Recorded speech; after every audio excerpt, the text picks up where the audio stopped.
One of the great advantages of using Dreamweaver, rather than just using a normal text editors to create your web pages and style sheets, is that Dreamweaver takes an overall look at the whole website and allows you to define a website so when you make changes to individual pages or individual links, that page you can roll it out across your whole website in just a click of a button.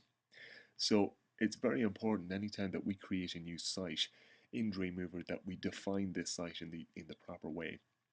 So in Dreamweaver, as soon as I start it up, I'm usually presented with a welcome screen, and one of the options on that is to create a new Dreamweaver site. So I'm going to click on Dreamweaver site there, and there's a lot of things I can do when I'm actually setting up this site. For instance, I could actually go in and define a server if I wanted to upload it over FTP to a particular server that I'm working with, and we'll do that later on. But just in this tutorial, I'm just going to focus on the two things that I have to put in when I'm creating a new Dreamweaver site, and that's the site name. So I'm going to call this site name Project 10, and then the local site folder. Now this is going to be the site root folder, so I'll need to click on Browse for Folder, and I'll move into my desktop, and I've already a folder created there called Project 10.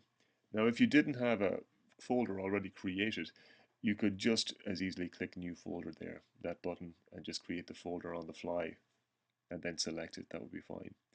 I'm using my desktop today because it's easier for me.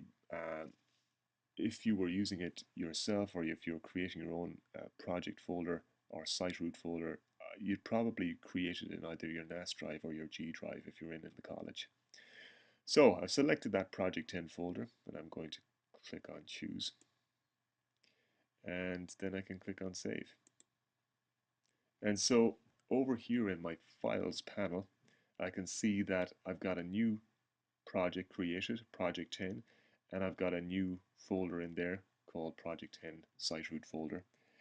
As I add in new files into that folder, they'll all get slotted down here in that folder in my Files panel. It's very easy to see them and very easy to manage them.